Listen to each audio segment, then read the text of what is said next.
Hello, everyone. I suppose I should begin by telling you the story of my life. Mom, you just sit right here, okay? We'll be right back as soon as we finish with all the paperwork. My son Michael's voice was still ringing in my ears. It sounded so warm, so sincere, just as it had for the past several days when he'd been telling me about this wonderful trip. He settled me into one of the hard plastic chairs in the bustling waiting area of the airport terminal. My daughter-in-law, Susan, the woman I once had such high hopes for, the one I thought would become a kind and loving daughter to me, she just offered a quick little nod and a polite, almost practiced smile. Then, without another word, she quickly took Michael's hand, and together they turned and vanished into the swirling sea of people.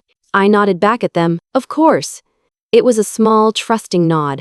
I watched them go, my eyes following their backs until they were completely swallowed up by the relentless flow of hurried travelers. The departure hall at JFK International Airport was a chaotic symphony of human activity that day. A constant stream of announcements echoed from the high ceilings, calling out flight numbers and destinations I'd never heard of. This was overlaid with the loud, cheerful chatter of families and the relentless, percussive rumble of rolling suitcases dragged across the polished tile floors. And there I sat, a small, quiet island in a vast ocean of strangers, a sea of busy faces and distant eyes. I sat there, and I waited. The long hands on the enormous clock mounted high on the terminal wall crept forward. Slowly, almost imperceptibly, an entire hour passed. I scanned the crowds, but there was no sign of Michael or Susan. Then 2 hours went by. Then 3. A vague, formless anxiety began to coil in the pit of my stomach. Maybe the check-in line was just exceptionally long? That must be it. Or perhaps they had stopped to do a little shopping, to pick up a magazine or a snack for the flight to Hawaii. I tried to calm my own rising fear, telling myself over and over that of course they were coming back. They would be back any minute now. Slowly, the afternoon sun dipped below the horizon, its warm glow replaced by the brilliant artificial glare of the airport's nighttime lights. The river of people began to thin out, and the rows of chairs around me started to empty. The once constant barrage of announcements quieted to a murmur, with only the final calls for the last flights of the day echoing through the cavernous space. I was still there, sitting on that cold plastic chair, staring out the massive windows at the tarmac. I watched the colossal airplanes taxi and then roar to life, one after another, lifting gracefully into the deep, black velvet of the night sky. 12 hours had gone by. 12 hours.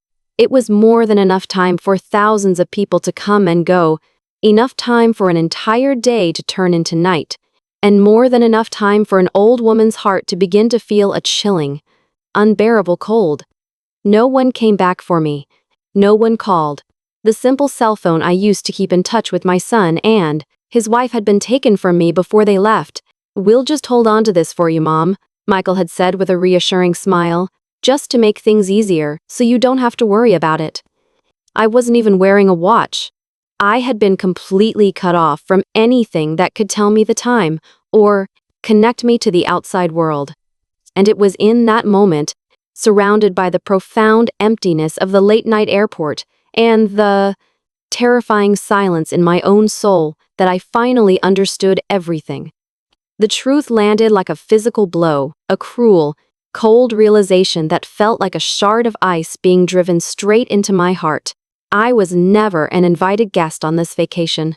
I was not a beloved mother being treated to a wonderful trip by her loving children. I was the excess baggage.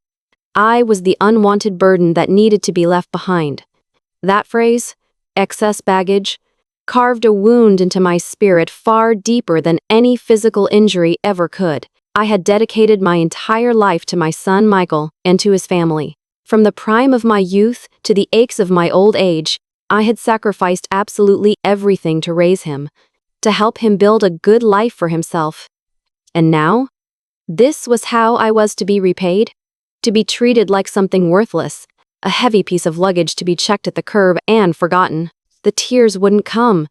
It wasn't because I wasn't heartbroken, it was because the shock was too immense. the numbness too complete.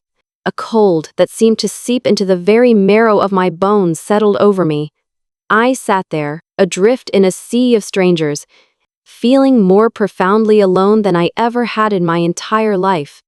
At nearly 72 years old, my world had just collided with an unbelievably cruel and devastating reality. But then, from the deepest, most wounded part of my heart, a tiny, defiant flicker of resilience began to glow. I could not let myself fall apart here. I had to be strong. I had to find a way out of this terrible trap.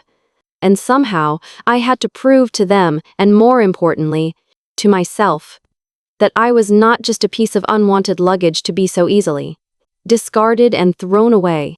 My name is Evelyn, and I just turned 72 this year. At my age, you'd think a person would be surrounded by children and grandchildren, enjoying their golden years in peace and comfort. But for me, this birthday was just another marker of my loneliness, a testament to a bitter lesson I had to learn about the bonds of family. My whole life, from the time I was a young woman, has revolved around selling vegetables from my little stand.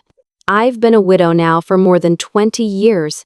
My husband passed away far too young from a sudden illness, and I was left to raise our only son, Michael, all on my own. The entire weight of our family, every single bill, every hope and every fear, fell squarely on my shoulders. Every single morning, long before the sun even thought about rising, I'd be up and out in the damp, chilly air. I'd make my way down to the wholesale market to pick out the very best produce, the crispest vegetables, and the juiciest fruits I could find. Then I'd haul it all back to set up my little stand, arranging everything just so. I sold my produce from that stand, from early in the morning until late at night.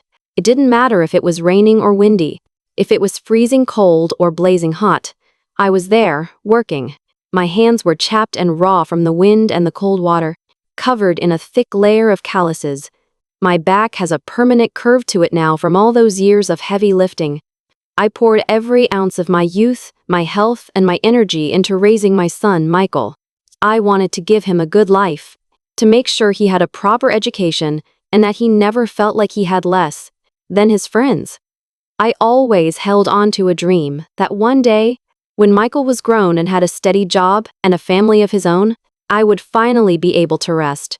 I pictured myself spending my final years surrounded by my loving children and grandchildren, basking in the warmth of their company. That picture in my mind was the one thing that kept me going, the only comfort I had, the reason I got up and worked so hard day after day, year after year. My life was one of simple living and constant sacrifice. I never spent money on myself. I never bought a new dress, never went on a vacation, never treated myself to anything special. Every penny I earned was carefully put away for Michael's future. I assumed my life would just continue on like that, simple and quiet, until the very end. But then, one fateful day, everything changed. It was a sweltering hot afternoon in the middle of summer. I was tidying up the last of the vegetables at my stand when an old friend from the market, Brenda, who ran the flower stall next to mine, came rushing over. Her face was flushed with excitement, and she was waving a lottery ticket in her hand. "Evelyn, you won! You won the lottery!" she shouted. I was just stunned. I couldn't process it. Winning the lottery? I never imagined something like that could happen to me. I only ever bought tickets as a little bit of fun, a tiny sliver of hope to hold on to. I never actually believed I would win. My hands trembled as I took the ticket from Brenda. I looked at the numbers, then at the newspaper she was holding out. The numbers on my ticket matched the winning numbers printed there perfectly. The Powerball jackpot.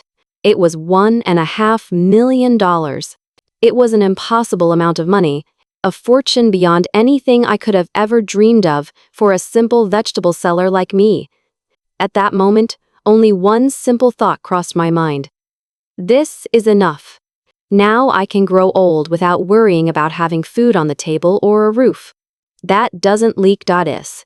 I wasn't thinking about buying a fancy condo or a new car, or any other kind of luxury. All I wanted was to have enough money to live out the rest of my days in peace, without worrying about how I'd pay for groceries or keep the lights on. A stable, quiet life was all I ever craved. My plan was simple. I would use some of the money to fix up my old, run-down house, and I'd put the rest away in savings to live on for the rest of my life. But, just 1 week later, everything began to change, and it all happened so fast, I barely had time to catch my breath. My son, Michael, and his family? The very same son I had poured all my love and sacrifice into raising, suddenly started acting as sweet as could be. Michael, who had always been too busy with his job to pay me much mind, was suddenly incredibly kind and thoughtful. And my daughter-in-law Susan, who was always picking fights with me and complaining that my cooking wasn't too. Her taste suddenly became the most attentive, gentle person you could imagine. "Mom, you need to start living for yourself now," Michael told me one evening. His voice was full of a warmth and concern I had never heard from him before. He had never said anything like that to me in his entire life. "That's right, Mom," Susan added, her eyes shining with enthusiasm. "Let's take a trip. You've never even been on an airplane, have you?" She even brought me new clothes and a soft silk scarf. They told me that I had worked hard my whole life, and now it was my time to relax, to travel, to finally enjoy myself. They insisted they would handle everything. Planning the trip, booking the plane tickets, even packing my bags. And they said they would come with me, of course, to take care of me so I wouldn't have to worry about a single thing. For an old mother like me, someone who had grown so used to loneliness and the feeling of being ignored by her own children, those sweet words and that gentle attention were impossible to resist. It had been so long, so very long, since I had felt any real care or affection from Michael or Susan. I had missed the warmth of having a family around me more than I could say, so I believed them. I let myself believe every single word. I convinced myself that the lottery money had truly changed them, that it had made them realize the importance of family and finally see my value. As their mother, I believed they genuinely wanted me to be happy, to enjoy life. And so, I nodded. It was a nod filled with hope for a brighter future, a future full of the rosy, happy days I had always dreamed of. I had no idea that I wasn't agreeing to a family vacation. I had no way of knowing that what lay before me was not a wonderful trip, but an abyss of betrayal. I believed them completely. I fell for every one of my son Michael's and my daughter-in-law Susan's sweet, sugary words. When they told me they had arranged a special trip, I agreed to go without a moment's hesitation. In my innocence, I truly thought this would be the journey of a lifetime, the first real trip I had ever taken. I pictured it as a meaningful milestone, a beautiful new chapter that would mark the beginning of the peaceful, comfortable golden years I had dreamed of for so long. The destination they had chosen was Hawaii. It was a place I had only ever seen in the movies or in the glossy pages of magazines. An island paradise with pristine white sand beaches and crystal clear, turquoise water. They told me not to worry about a single thing. "Just bring your ID, Mom," Michael had said with a warm, reassuring smile. "We'll take care of absolutely everything else." Their words felt like a warm blanket, and for the first time in so many years, I felt cherished. I felt cared for. I trusted them so completely that I let them hold on to everything for me. My driver's license, my plane ticket, even the small purse I carried. I placed my entire world, all of my trust, into their hands. But from the very moment we stepped through the automatic sliding glass doors, into the vast, echoing expanse of JFK International Airport, I felt it. A tiny, nagging feeling in the pit of my stomach that something wasn't quite right. The airport was an enormous, overwhelming place, a chaotic city within a city where thousands of people hurried in every direction. But amidst the noise and the rush, a quiet, formless anxiety began to grow inside my heart. My daughter-in-law, Susan, too, who was usually so meticulous and careful about every little detail, seemed strangely distracted and careless. Even though they had brought along a nanny to help with their young son, my grandson Leo, Susan's attention was focused entirely on him. She fussed over him constantly, but she barely glanced in my direction. She never once asked if I was tired or if I needed to sit down, or if I wanted a sip of water. Michael, on the other hand, was glued to his phone. He kept stepping away from us, finding a quiet corner to press the phone to his ear, his voice lowered to a whisper. I'd watch him from a distance, seeing the worried look that creased his brow, the impatient way he paced back and forth. There was something about it I just couldn't understand. Why all the secrecy? Was he really so buried in work that he couldn't even take a break while bringing his own mother on vacation? I tried to push the negative thoughts out of my head. I told myself I was being silly, that I shouldn't be so suspicious of my own son. We finally made it to the check-in counter. Michael led me over to an empty chair in the waiting area, and he said the words that I can still hear as clearly as if he were standing right here beside me, the words that would come to define the rest of my life. Mom, you just sit right here, okay? We'll be right back as soon as we finish with all the paperwork. I simply nodded and gave him a gentle smile. I settled into the hard plastic chair and watched their backs as they walked away, my eyes following them until they were completely swallowed up by the relentless, swirling sea of hurried travelers. I trusted them. I believed they would come back for me, that they would soon be taking me to that faraway, beautiful place I had never seen before. And so, I sat there. 1 hour passed. Then 2. The announcements kept crackling over the loudspeakers, a constant stream of flight information and boarding calls. The river of people flowed on, just as busy as before. I kept my eyes fixed on the direction Michael and Susan had gone, waiting, hoping to see their familiar faces emerge from the crowd. Then 3 hours passed, and then 4. Time just kept slipping away. A deep weariness began to set in, and my arms and legs started to feel heavy and numb. The anxiety in my stomach was no longer a vague feeling. It was a sharp, twisting knot. What was happening? What could possibly be taking them so long? Our flight was supposed to leave soon. I looked around and saw the other passengers for our flight lining up, passing through the security checkpoint and heading toward the gate. Soon, the waiting area around me was nearly empty, with only a few scattered people left behind. Eventually, the whole airport seemed to shift its focus to the last flights of the evening, and the seat next to me remained empty. The bright lights of the terminal began to shine with an intense glare, signaling that night had fallen outside the enormous windows. The final boarding call for the last flight of the day echoed through the now cavernous space. The waiting area had become terrifyingly quiet. The chairs beside me, where my son and daughter-in-law should have been, were empty. Point of seams to V regions of good K. And in that moment, I finally understood. I had been left behind. The realization washed over me like an icy wave. The feeling of being abandoned, of being deceived. I had won the lottery. I had come into a fortune, and I had put all my trust in my son and his wife. I believed they were going to give me a new life, a peaceful and happy retirement. But I was wrong. They had taken advantage of my trust. They had preyed on an old mother's innocence to carry out their cruel plan. I sat there in that vast, cold airport, surrounded by millions of glittering lights, but my heart was plunged into absolute darkness. Not a single tear fell from my eyes. The shock was too great, the pain too deep for me to even cry. I just sat there, frozen, wrapped in a blanket of vague terror and an all-consuming sense of despair.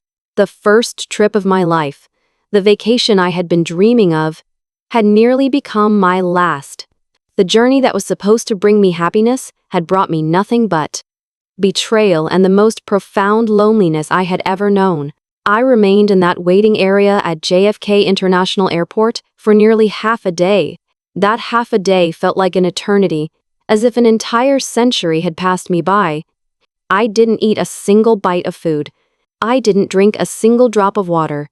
My throat was parched, and my stomach ached with a sharp, cramping pain, but I couldn't feel hunger or thirst. The only thing I could feel was the profound, crushing emptiness that had hollowed out my soul. I just sat there perfectly still, watching the endless stream of strangers come and go, watching the colossal airplanes take off and land, one after another.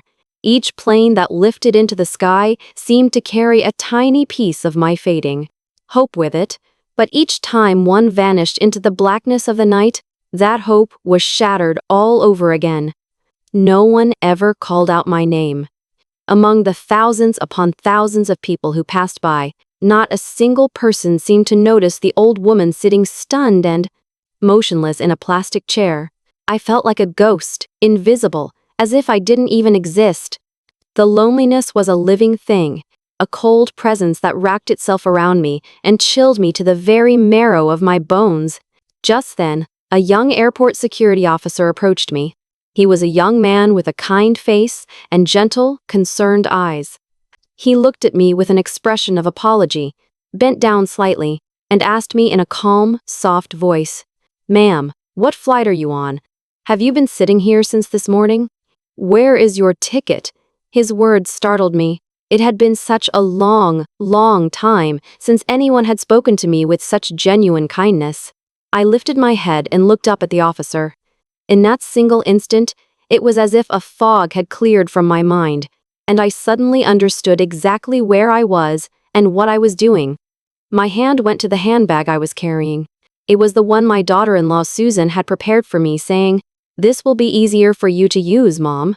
My hands trembled as I opened the clasp. I fumbled around inside. My plane ticket, my driver's license, my wallet, they were all gone. All of my important papers, all the cash I had been saving, everything had vanished. The only things I found inside were my old, worn-out state identification card and a small bag of crackers that Susan had packed for me, saying they were for a little snack in case you get hungry. My heart clenched in my chest. An ID card and a bag of crackers. That was all I had left in the world. I had been robbed of everything, every means of survival, every way to protect myself. I had been left completely and utterly destitute, with no money, no documents, no way to get home, and nothing to continue the journey I had so foolishly believed in. I remained silent. Not a single word could escape my lips. Because in that moment, I knew I had been abandoned. This was not a misunderstanding. It wasn't a careless mistake. It was a conspiracy. A plan that had been meticulously, coldly, and cruelly orchestrated. They had brought me here only to leave me behind, taking everything from me to ensure I would be helpless. They had planned for me to be stranded right here, in this vast and anonymous airport, without a single penny to my name and with no one to turn to for help. The shock was so immense that I couldn't even cry. The tears wouldn't fall, but inside my heart, a violent storm was raging. Pain, humiliation, and a searing anger surged through me, burning away every other sensation. I had dedicated my entire life to raising my son, to loving his family.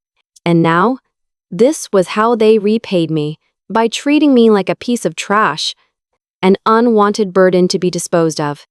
The security officer just watched me, his eyes filled with a deep and genuine sympathy. It seemed he understood something without me having to say a word. He didn't ask any more questions. He simply helped me to my feet and gently guided me to a small, quiet room where I could rest and try to contact someone.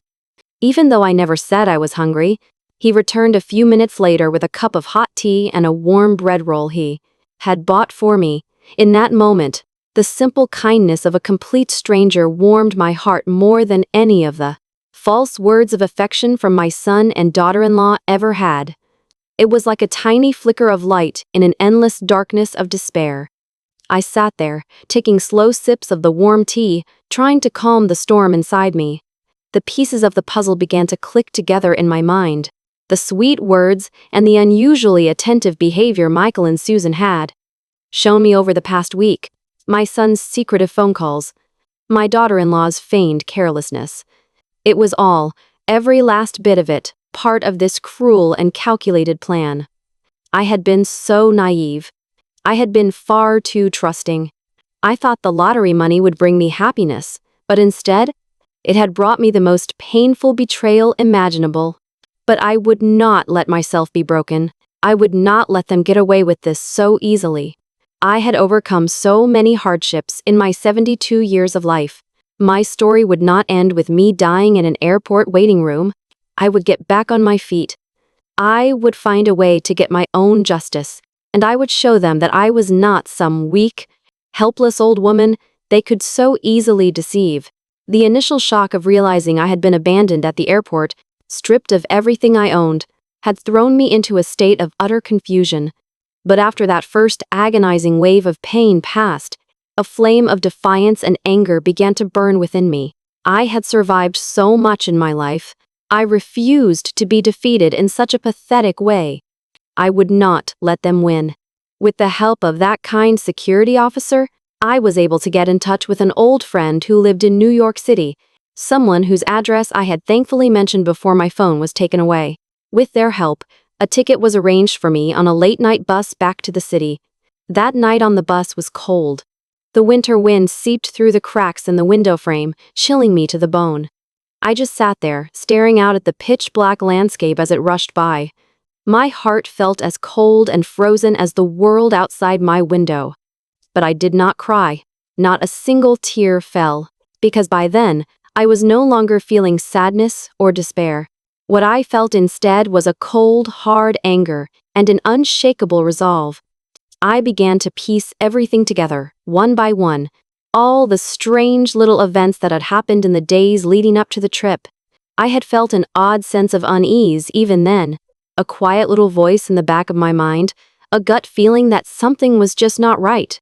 2 days before we were supposed to leave, my son Michael, the same son who, in all his years, had never once asked me what I might like to eat, never showed the slightest bit of interest in my personal tastes, suddenly insisted on taking me shopping for a new suitcase.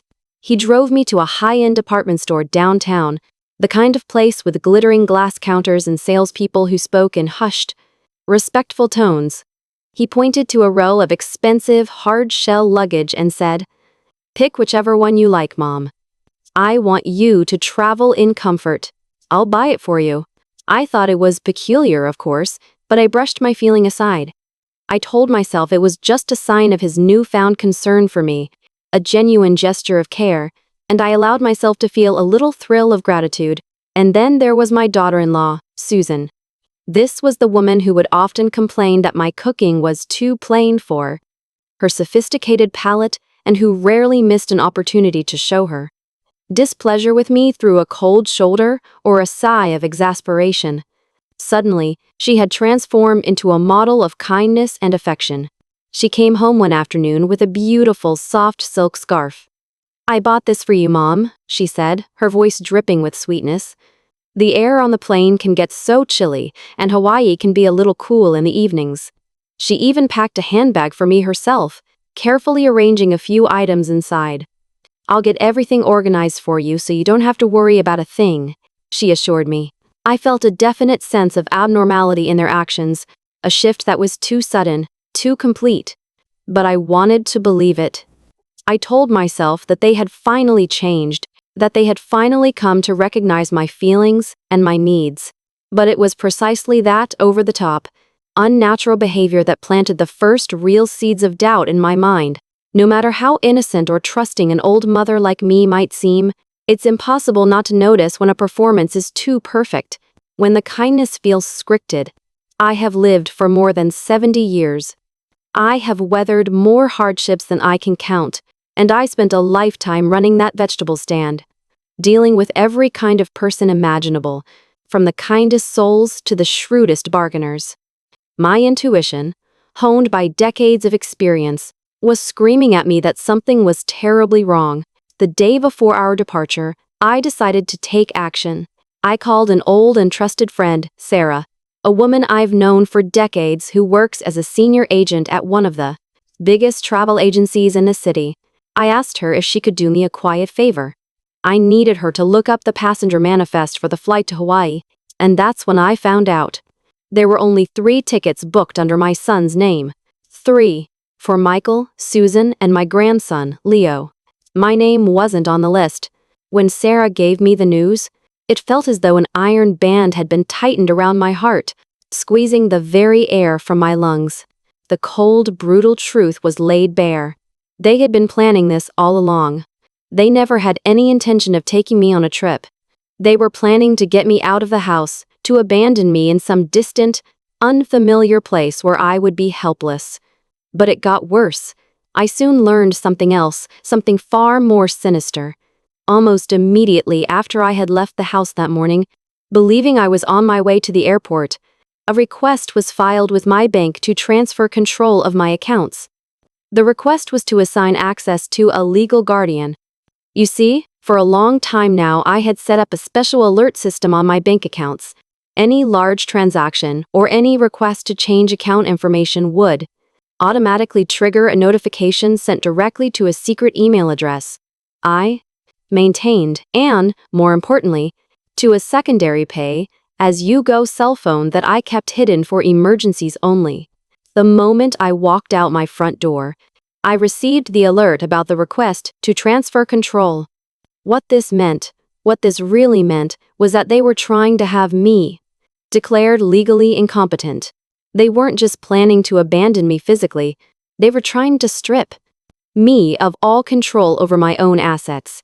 They wanted to make it so that I would no longer be the rightful owner of the money I had won in the Powerball lottery, so that I would have no resources, no power to fight back against them. This wasn't just a cruel whim. This was an incredibly thorough, cold-blooded, and viciously orchestrated conspiracy.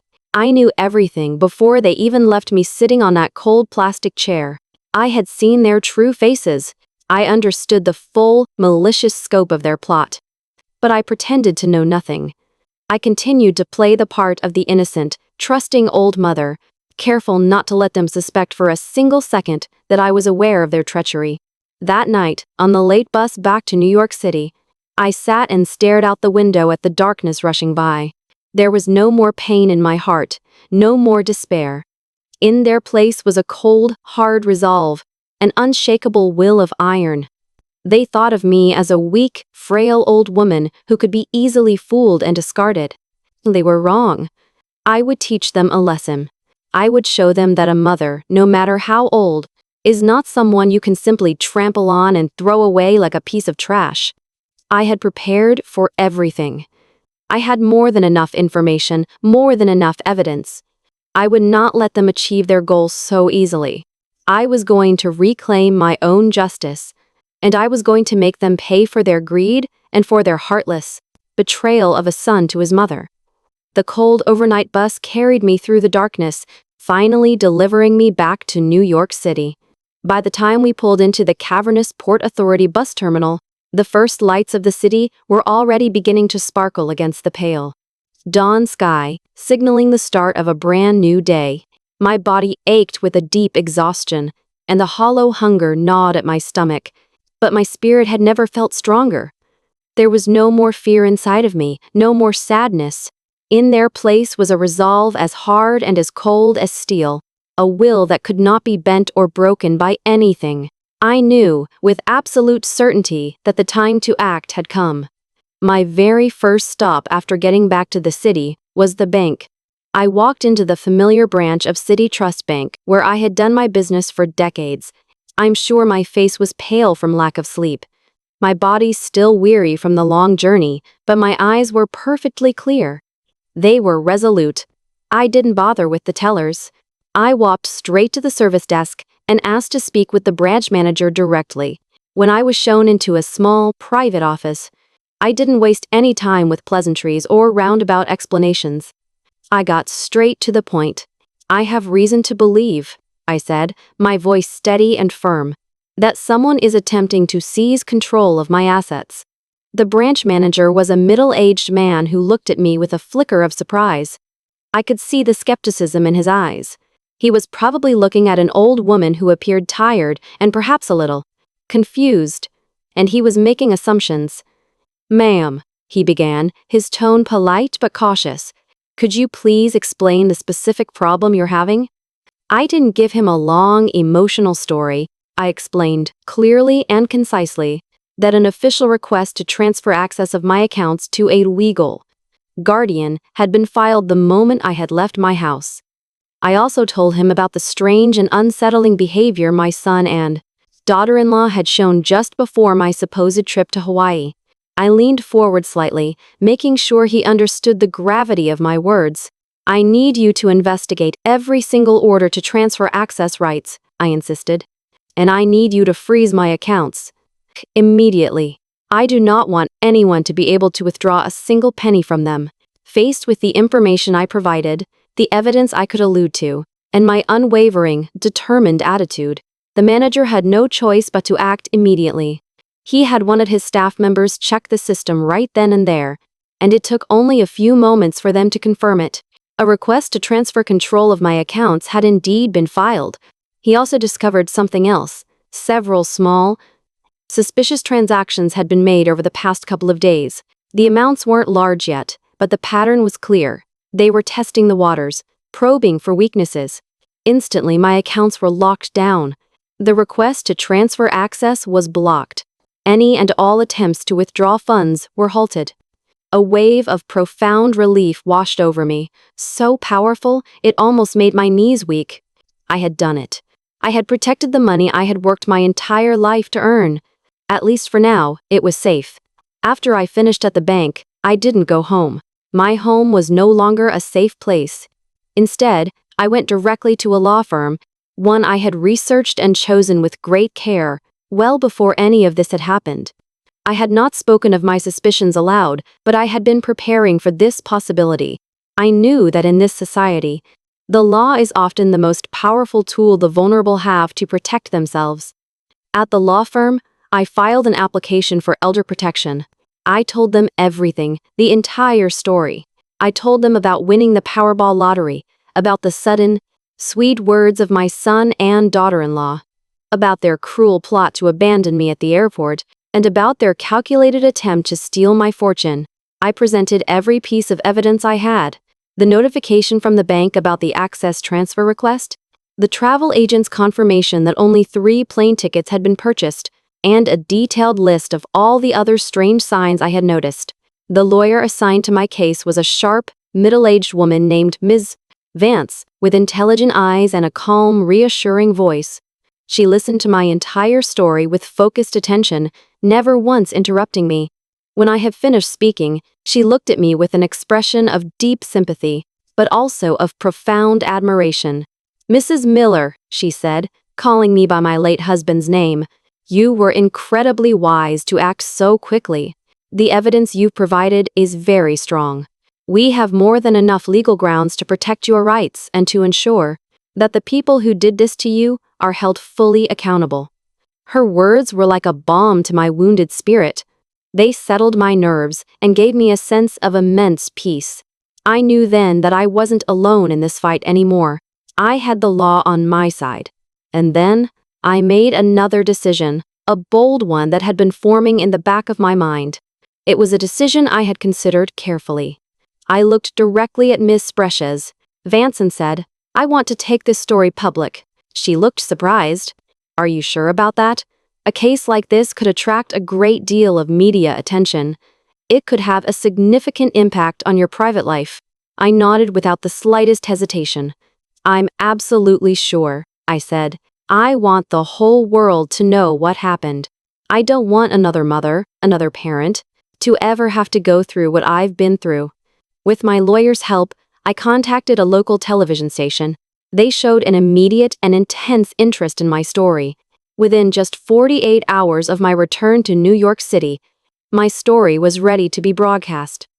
A program called Senior Focus, a show that specialized in issues affecting the elderly, often broadcasting moving stories and exposing cases of injustice, aired a special live documentary feature. My face appeared on the television screen. My eyes still showed a trace of weariness, but my gaze was steady and my voice was clear. I told my story, all of it. I spoke of the long, hard days spent selling vegetables from my stand, the incredible joy of winning the lottery, and then the cruel, heartless conspiracy of my son and his wife, right up to the moment they left me all alone at the airport. I held nothing back. I didn't embellish a single detail, and I didn't soften any of the hard edges. I just told the plain, unvarnished truth. The documentary ended with a simple caption on a black screen, "Lottery-winning mother." abandoned at airport, son and daughter-in-law attempt to seize her fortune. It was a searing indictment, a public verdict delivered against those who had wronged me. I knew, in that very moment, that their lives would never be the same again. I had turned the tables completely. I had transformed myself from a victim into a victor. When my story aired on that show, Senior Focus, it set off a firestorm of public opinion, a wave bigger and more powerful than anything I could have ever imagined. Less than 24 hours after the live broadcast, my story went viral. It was absolutely everywhere on the front pages of newspapers, leading the evening news on television, and spreading like wildfire across every corner of social media. Millions of people watched it, shared it, and voiced their outrage and their sympathy. My cell phone started ringing off the hook. It was a constant storm of calls, one right after another, and it never seemed to stop. At first, the calls were from complete strangers. They were people who wanted to express their empathy, to share their support, to offer me words of encouragement and comfort. Some of them told me stories that sounded so much like my own, stories of being mistreated or taken advantage of by their own children. And others simply wanted to express their absolute fury at my son and his wife. I listened to every single one of them, and my heart felt warmer than it had in a very, very long time. I knew for the first time that I was not alone. Then, the bank called.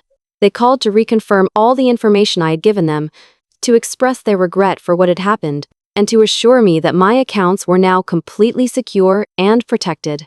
Next came the calls from government offices, from local authorities, and from community organizations. They all expressed their deep concern for my situation and wanted to know more details about my case so they could offer legal intervention and support. It seemed the immense pressure from the public had forced them to act, and to act quickly. And mixed in with all those calls were the ones from them, from my son, Michael, and my daughter-in-law, Susan. I just stared at my phone screen. My son's name flashed relentlessly. Once, twice, then a third time. He called me 32 times in less than an hour. I just let the phone ring. I didn't answer. I wanted them to feel my silence. The same silence I had been forced to endure when they left me all alone at the airport. Susan, my daughter-in-law, started sending a flood of text messages. One after another, they just poured in. The tone shifted from feigned worry and panic to desperate pleading and excuses. "Mom, I'm so sorry." It was all just a terrible misunderstanding. "Mom, please don't believe what people are saying. Mom, I was wrong. Please just give me a chance to explain. Mom, I love you. Please don't abandon me." I read the messages, but my heart didn't stir one bit. A misunderstanding? You love me? Those words coming from them now sounded so hypocritical, so utterly contemptible. They had already shown me their true colors, as clearly as day. It was only now, when everything had been exposed, when their reputations and their entire lives were on the line, that they started to beg and make excuses. Michael kept calling. The phone rang and rang, a non-stop, desperate plea. I knew they must be terrified. They must be in an absolute panic.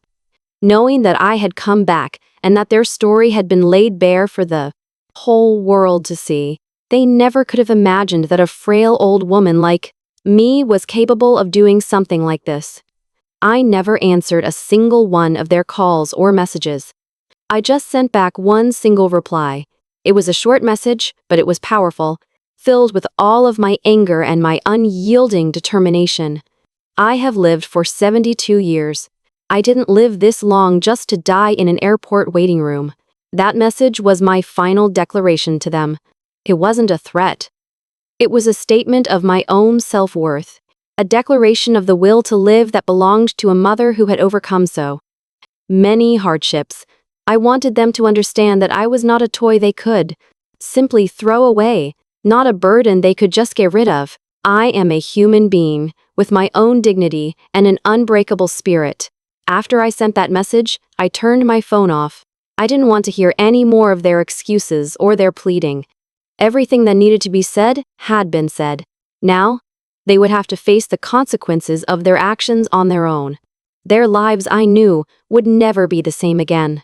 The reputation they had lost, the careers that would surely be affected, and most of all, the scorn of the entire public, that would be the heavy burden they would have to carry. It was the price they had to pay for their greed and for their unfilial cruelty. I looked out the window. The morning light was just starting to stream in. My heart felt infinitely lighter. I had won. Not with revenge, but with the truth, with my dignity, and with my fierce will to live. After all the difficulties, I finally found my own peace. I don't live in that old house anymore. I moved by myself to a small house in a quiet town in Vermont. The house is modest and not very big, but it gives me the tranquility and the freedom I had always dreamed of. Here, I can finally live my own life.